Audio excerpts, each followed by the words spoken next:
Hello दोस्तों, कैसे हो आप सब।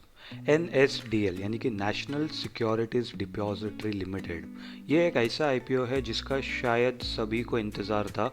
सब लोग जब से ये न्यूज़ आया हुआ था कि NSDL ने अपना जो है DRHP फाइल कर दिया है, तो कहीं ना कहीं इसका IPO कैसा होगा, क्या प्राइस बैंड पे आएगा, कितने पैसे चाहिए, ये सब कुछ हर हर किसी को जानने की इच्छा थी।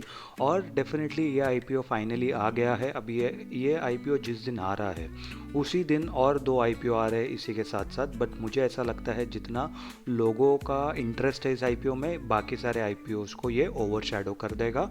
और डेफिनेटली इसके अंदर ओवर सब्सक्रिप्शन बहुत ज़्यादा होने की हाई पॉसिबिलिटी है। तो चलिए गाइस, बिना कोई देरी किए ये वीडियो शुरू करते हैं। वीडियो में आगे बढ़ने से पहले मैं आप लोगों को बता देता हूँ, मेरा नाम है प्रशांत, आप देख रहे हैं इमर्जिंग बुल्स। और इस वीडियो में हम लोग करेंगे NSDL का IPO एनालिसिस। तो सबसे पहले IPO की डेट्स देख लेते हैं। 30 तारीख से लेकर 1 तारीख तक ये IPO चलेगा। 4 तारीख को अलॉटमेंट होगी। 5 तारीख को रिफंड्स और डीमैट अकाउंट में शेयर्स का जो प्रोसेस है वो हो जाएगा। और 6 तारीख के दिन ये लिस्ट हो जाएगा स्टॉक एक्सचेंज पर। ठीक है, अभी अगर हम लोग यहाँ पर कुछ और डिटेल्स की बात करेंगे तो फेस वैल्यू ₹2 का है। और प्राइस बैंड की बात करेंगे तो 760 से लेकर 800 का प्राइस बैंड है। अगर अप्लाई करना है तो 800 पर ही अप्लाई करेंगे, नहीं तो नहीं करेंगे, क्योंकि ऑलरेडी जैसा कि मैंने कहा कि ओवर सब्सक्रिप्शन मिलेगा। और अगर ओवर सब्सक्रिप्शन नहीं भी हो, अंडर सब्सक्राइब्ड IPO रहेगा, तो भी आप जो भी उसका मैक्सिमम प्राइस रहता है वो ही यूज़ करना चाहिए, या तो फिर आपके ब्रोकर पे जो कट ऑफ वाला प्राइस रहता है वो ही यूज़ करना चाहिए। तो आपके अलॉटमेंट मिलने की पॉसिबिलिटी ज़्यादा हो जाती है। ठीक है, लॉट साइज़ की बात करेंगे तो 18 शेयर्स का लॉट मिलेगा अपने को। और ये पूरा का पूरा ऑफर फॉर सेल है, यानी कि एक भी रुपया कंपनी के जेब में नहीं जाएगा। ये कहीं ना कहीं डेफिनेटली एक नेगेटिव पॉइंट है। अभी 4011 करोड़ का ये IPO है। तो पूरा का पूरा माल अपना प्रमोटर्स अपना माल बेच के जा रहे हैं। ठीक है, चलिए यहाँ पर शेयर होल्डर कोटा की बात कर लेंगे। QIB के पास 50% है, रिटेल के पास 35 और HNI के पास 15%। रिटेल कैटेगरी में आप मैक्सिमम 13 लॉट ले सकते हो। एक लॉट का प्राइस आपको 14,400 पड़ेगा। जैसे ही आप 14 लॉट के ऊपर आप बाइंग करोगे तो उस हिसाब से आप HNI कैटेगरी में चले जाओगे। ठीक है, अभी HNI कैटेगरी, रिटेल कैटेगरी, किसी के लिए भी आपको कोई भी डॉक्यूमेंट या लॉक इन पीरियड की ज़रूरत नहीं है। चलिए बिजनेस एनालिसिस कर लेते हैं कि कौन से बिजनेस में है। मोस्ट ऑफ लोगों को तो पता ही होगा कि NSDL क्या करती है, बट एक छोटा सा एक ओवरव्यू हम लोग देख लेते हैं।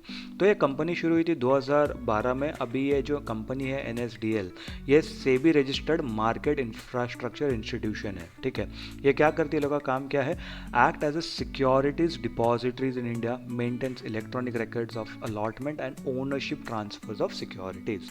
ठीक है, जैसे अभी मैं डीमैट अकाउंट में अपने शेयर रखता हूँ, तो ये लोग को रिकॉर्ड जो है वो मेंटेन कौन करता है, एक ये कंपनी है NSDL, जिसका हम लोग IPO एनालिसिस कर रहे हैं। और इसी का एक और एक कॉम्पिटिटर है जिसका नाम है CDSL। ठीक है, ये दूसरी कंपनी है। ये दोनों कंपनी है जो मतलब ये काम करते हैं, जो अपना जो भी रिकॉर्ड है कि किसने कितना शेयर खरीदा, किसके डीमैट अकाउंट में कितने शेयर्स है, वो सब कुछ ये लोग चेक करते हैं। ये लोग फिर साथ ही साथ ये trade settlement, of market transfer, pledging of securities, corporate action, ये सब कुछ भी करवा के देते हैं ये लोग। और provide asset servicing for securities held in dematerialized form. ठीक है, एसेट सिक्योरिटीज़ यानी कि भाई अभी एसेट सर्विसिंग, सॉरी, कि मतलब अभी अगर मान लो मेरे पास डीमैट अकाउंट में कुछ भी मेरा जो भी स्टॉक XYZ स्टॉक्स पड़े हैं, तो उसके अगर मुझे कुछ भी और भी क्या बोलते हैं इन्फॉर्मेशन जाननी होगी, तो वो सब भी ये लोग करवा के देते हैं। और दूसरी सर्विसेज क्या, जैसे कि आप अगर आपने कोई लॉन्ग टर्म के लिए कोई स्टॉक होल्ड करके रखा है, तो इसका वोटिंग हो गया, कंसोलिडेटेड अकाउंट स्टेटमेंट की कितना आया कितना गया, उसका ऊपर नीचे कितना क्या हुआ, वो सब भी ये लोग करवा के देते हैं। सब्सिडरी यानी कि ये लोग की जो चाइल्ड कंपनी कौन कौन सी है, आप देखोगे NSDL डेटा मैनेजमेंट करके कंपनी है जिसका नाम है NDML। ठीक है, और दूसरी है NSDL पेमेंट बैंक जो कि NPBL है, जो कि ऑब्वियसली ये लोग यही सेक्टर में, अगर हम लोग बोलेंगे मोटा मोटी यही सेक्टर में लोग काम करते हैं। ठीक है, अभी अगर हम लोग यहाँ पर देखेंगे की फिगर्स के हिसाब से, तो NSDL के पास 39.45 मिलियन डीमैट अकाउंट्स है जो कि एक्टिव है, ठीक है, यानी कि लगभग 4 करोड़ के आसपास का डीमार्ट अकाउंट ये लोग के पास एक्टिव है। रजिस्टर्ड यूजर इशूअर्स कितने लोग 33,000 है। Account holders located in over 99% of Indian pin codes and in 186 countries, ठीक है, तो ऑलमोस्ट ये लोग का पूरे इंडिया में एक्सेस है, ठीक है। ऑब्वियसली कॉम्पिटिटिव स्ट्रेंथ आप वो सब पढ़ सकते हो। जैसा कि मैंने कहा ये लोग का मेजर कॉम्पिटिशन CDSL है, ठीक है, जो कि ऑलरेडी एक लिस्टेड कंपनी है। बाय द वे अगर आपको NSDL और CDSL के बीच में अगर कोई एक कंपैरिजन वीडियो चाहिए, चाहे वो टेक्निकल पॉइंट ऑफ व्यू के हिसाब से हो या फंडामेंटल पॉइंट ऑफ व्यू के हिसाब से या फिर टेक्नो फंडामेंटल के हिसाब से, आप कमेंट करके बता देना, मैं उसके ऊपर वीडियो ज़रूर एक लेके आ जाऊँगा, ठीक है। अभी NSDL का प्रॉफिट और वो सब देख लेते हैं। तो रेवेन्यू पिछले साल से 12% इंक्रीज हुआ है, प्रॉफिट आफ्टर टैक्स 25% से इंक्रीज हुआ है, तो डेफिनेटली अच्छी बात है। अभी अगर हम लोग यहाँ पर देखेंगे तो एसेट्स पहले 2100 करोड़ के थे, फिर बढ़कर 2250 करोड़ हो गए और अभी लगभग 3000 करोड़ के हैं। तो यहाँ से यहाँ में एसेट्स का तो एक अच्छा खासा ग्रोथ आया हुआ यहाँ पर नज़र आ रहा है। रेवेन्यू की बात करेंगे तो 1100 करोड़ बढ़कर 1365 करोड़, फिर उसके बाद 1535 करोड़, तो डेफिनेटली रेवेन्यू में भी ग्रोथ दिख रहा है, ठीक है।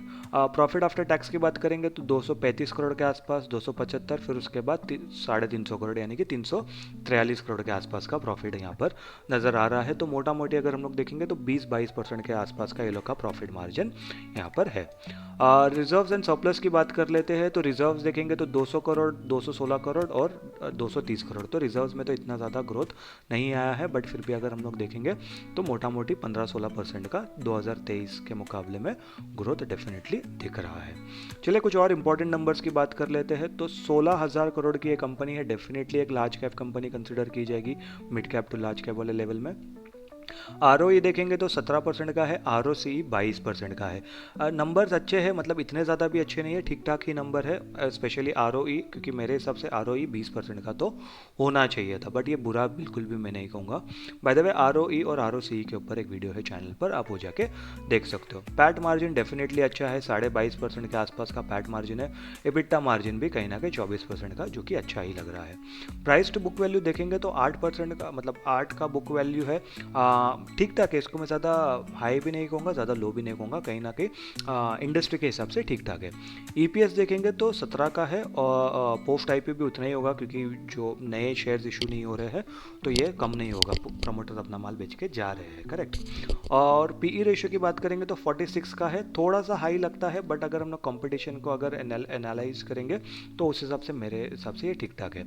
अभी हम लोग ये तो नहीं देख रहे, क्योंकि भाई क्या बोलते हैं, इशू क्या है, क्योंकि ये लोग को पैसे चाहिए, कंपनी के जेब में पैसे नहीं जा रहे हैं, ये पूरा का पूरा ऑफर फॉर सेल है, यानी कि जो भी अब लोग के प्रमोटर्स है ये लोग अपना माल बेच के जा रहे हैं। कंपटीशन की बात करेंगे तो जैसा कि मैंने कहा कि CDSL है, जिसका फुल फॉर्म है सेंट्रल डिपॉजिटरी सर्विसेज लिमिटेड, ये लोग का CDSL का EPS NSDL से ज़्यादा अच्छा है।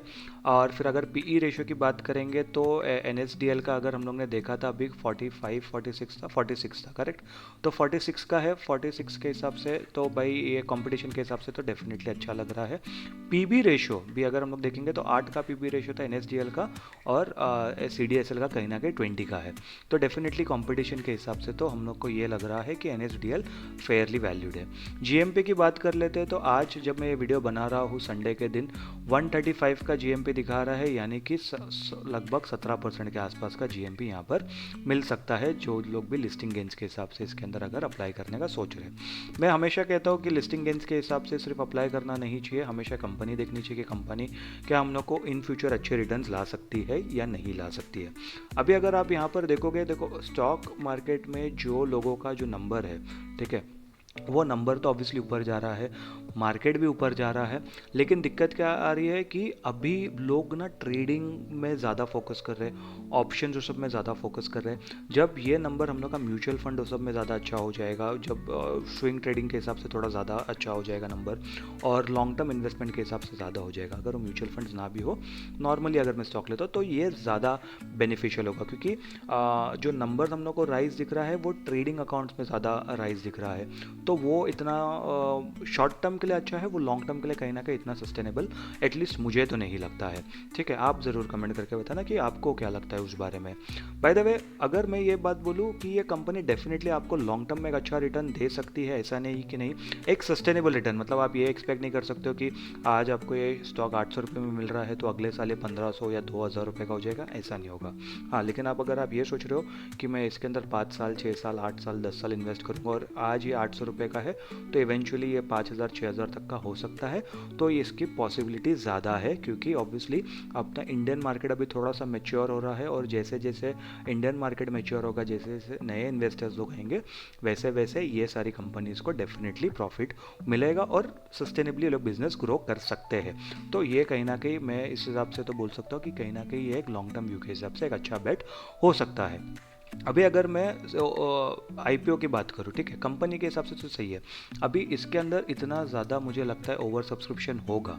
ठीक है, मुझे लगता है कि नहीं नहीं बोल के कम से कम 80 से 100 टाइम्स ओवर सब्सक्रिप्शन होगा, और जितना ओवर सब्सक्रिप्शन ज़्यादा होगा तो उतना अलॉटमेंट मिलने का मुश्किल बहुत ज़्यादा हो जाता है। मतलब आप समझो ना, एक जगह है और उसके लिए 100 कंपटीशन है आपके पास, तो आप 100 में से कोई एक एक बंदा लकी रहेगा, उसको अलॉटमेंट मिलेगा, तो ये उस तरीके की बात आ जाती है। अभी इसके अंदर कैसा है कि कंपनी इन्वेस्टेबल है तो ज़रूरी नहीं है कि आपको आईपीओ में ही इन्वेस्ट करना है।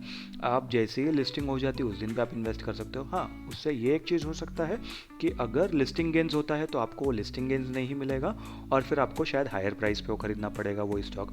दूसरा, आप ये चीज़ कर सकते हो कि देख सकते हो कि लिस्टिंग कैसे हो रहा है। अगर आपका लिस्टिंग प्राइस, मतलब जो इसका प्राइस बैंड है उसके आसपास ही हो रहा है या उसके नीचे हो रहा है, तो डेफिनेटली फिर आपके लिए तो ये डिस्काउंटेड हो जाएगा। तीसरी बात, अगर आपका लिस्टिंग गेंस भी हाई है और आपको एक्स्ट्रा पैसे नहीं ऐड करने, जैसे कि हम लोग ने जीएमपी पे देखा कि 935 के आसपास लिस्ट हो जाता है, मान लो 900 पे लिस्ट हो जाता है, तो अगर आपको 900 रुपये नहीं देने क्योंकि आईपीओ का हाईएस्ट प्राइस बैंड 800 था, तो आप वेट कर सकते हो, इस पर अपना ट्रिगर वो सब लगा के रख सकते हो, अलार्म सेट करके रख सकते हो कि भाई जैसे ये प्राइस 800 पे आ जाएगा तो आपका ट्रिगर हो जाएगा, जो भी आपका ऑर्डर है वो ट्रिगर हो जाएगा, और उसके बाद आप 800 पे या 820 के आसपास पे इसका डेफिनेटली ये कर सकते हो, एंट्री बना सकते हो। तो आप वैसे भी कुछ कर सकते हो, क्योंकि मुझे अप्लाई तो करना है सच कहूँ तो, बट मुझे नहीं लगता कि शायद मुझे एप्लीकेशन मिल पाएगा, अलॉटमेंट मिल पाएगी, तो मुझे वो नहीं चाहिए कि मेरा पैसा ब्लॉक रहे। अभी जैसा कि मैंने कहा कि 3 और मतलब इसी दिन पे और 2 अलग अलग आईपीओ आ रहे हैं, तो वो दोनों कंपनी का भी मैं एनालिसिस करके डालूंगा, आप वो भी देख लेना वीडियो पे, मतलब चैनल पे सब्सक्राइब कर देना, तो उससे आपको जो हमारी आने वाली वीडियोज़ है वो भी मिल जाएगी, और नोटिफिकेशन घंटी दबा देना ताकि आपको उसका नोटिफिकेशन भी मिल जाएगा।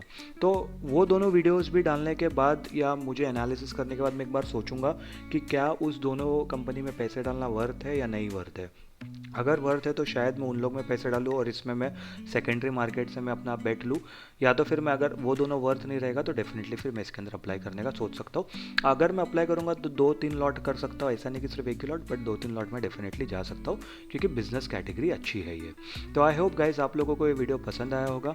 वीडियो अगर पसंद आया होगा तो वीडियो को लाइक कर देना, चैनल को सब्सक्राइब कर देना, नोटिफिकेशन घंटी ज़रूर दबा देना, अपने दोस्तों को और अपने रिश्तेदारों को ये वीडियो शेयर कर देना।